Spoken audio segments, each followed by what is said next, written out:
There's a regiment in the British Army that most people have heard of, but very few understand. Its name appears in films and books and headlines, and yet the regiment itself says almost nothing. No press releases, no recruitment campaigns, no official social media, just silence and results. This is the story of the Special Air Service, what it is, where it came from, and why, more than 80 years after its creation, it remains one of the most respected and feared special operations forces on Earth. The SAS was born in the desert. In the summer of 1941, a young Scottish officer named David Stirling was lying in a Cairo hospital, recovering from a parachute accident. He had time to think. The war in North Africa was not going well for the Allies. German and Italian forces controlled vast stretches of territory. Supply lines stretched for hundreds of miles across open desert. Stirling had an idea. Instead of large conventional forces attacking defended positions head-on, what if a small group of men could move silently through the desert, strike targets deep behind enemy lines, and disappear before the enemy knew what had happened? He wrote a memo. He bypassed the chain of command to deliver it personally to the Commander-in-Chief Middle East. It was an audacious move for a junior officer. It worked. In July 1941, L Detachment Special Air Service Brigade was officially formed. The name itself was a deception, designed to make the Germans believe Britain had a large airborne force in the region. The reality was 66 men and a radical idea. The early operations were a disaster. The first parachute raid in November 1941 was scattered by a violent desert storm. Of the 55 men who jumped, only 21 returned. A lesser commander might have given up. Stirling adapted. He partnered with the Long-Range Desert Group, veterans who knew how to move through the desert without being seen. Instead of parachuting in, the SAS would drive. What followed was one of the most effective guerrilla campaigns of the Second World War. Small teams of 4 or 5 men would navigate hundreds of miles of open desert, locate enemy airfields, place timed explosive charges on aircraft, and withdraw before dawn. By the end of the North African campaign, the SAS had destroyed more than 400 enemy aircraft on the ground, more than the entire RAF in the same theater had managed in the air. The concept had proven itself. After the war, the regiment was briefly disbanded. Britain, like all the Allied powers, was reducing its military rapidly. Special forces were seen as a wartime luxury, but the post-war world was not peaceful. Colonial insurgencies, Cold War proxy conflicts, the slow, grinding reality that conventional armies were often poorly suited to the irregular threats that kept emerging. In 1952, 22 SAS was formally established as a permanent regiment of the British Army.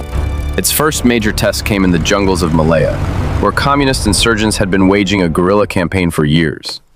The SAS adapted again. They learned to live in the jungle for weeks at a time, to move without sound, to gather intelligence through patient observation rather than aggressive patrols. The techniques developed in Malaya became the foundation of jungle warfare doctrines still used today.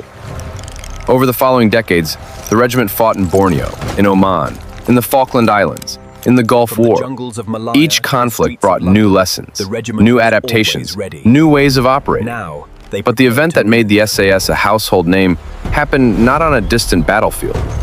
It happened on live television. On the 5th of May 1980, 6 gunmen were holding 26 hostages at the Iranian Embassy in London.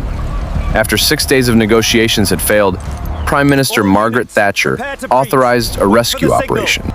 In 11 minutes, the SAS killed 5 of the 6 gunmen and freed all but 1 of the hostages. The entire assault was broadcast live on British television. The world watched, and the SAS was never quite anonymous again. Today, the Special Air Service consists of 3 units. 22 SAS is the regular, full-time regiment based at Stirling Lines in Herefordshire. This is the unit most people mean when they say SAS. 21 SAS and 23 SAS are reserve units, open to civilians and part-time soldiers with the right qualities. They operate alongside 22 SAS and deploy on real operations. Together they form part of United Kingdom Special Forces, UKSF. alongside the Special Boat Service, the Special Reconnaissance Regiment, and several supporting units. The total strength of UKSF is classified. What is known is that 22 SAS maintains 4 operational squadrons, each divided into 4 troops specializing in different insertion methods: air, water, mountain, and mobility. Every trooper is cross-trained across multiple specializations. Every trooper is also trained to a high level in combat medicine, signals, languages, and demolitions. The SAS does not produce specialists who can only do one thing. It produces soldiers who can do almost anything. The regiment's official tasks, as described in open government sources, include reconnaissance, gathering intelligence deep inside denied territory, where conventional forces cannot go; direct action, precision strikes against high-value targets; counter-terrorism, hostage rescue, prevention of attacks, response to incidents on British soil and overseas; military assistance, training, advising, and operating alongside allied and partner forces around the world. But the real scope of the regiment's activities is, by design, much broader than any official description. What makes the SAS different from other elite units is not equipment, it is not budget, it is not even the physical standard required to pass selection, though that standard is exceptionally high. What makes the SAS different is the philosophy at its core. David Stirling, lying in that hospital bed in Cairo in 1941, did not set out to create the toughest soldiers in the world. He set out to create soldiers who could think, who could operate without orders in environments where orders couldn't reach them, who could adapt when the plan collapsed, because the plan always collapses. That philosophy has survived every reorganization, every conflict, every change in the nature of warfare. It survived the Cold War. It survived the counter-terrorism era. And today, as warfare changes again, as drones, artificial intelligence, and electronic warfare reshape the battlefield, it is being tested once more.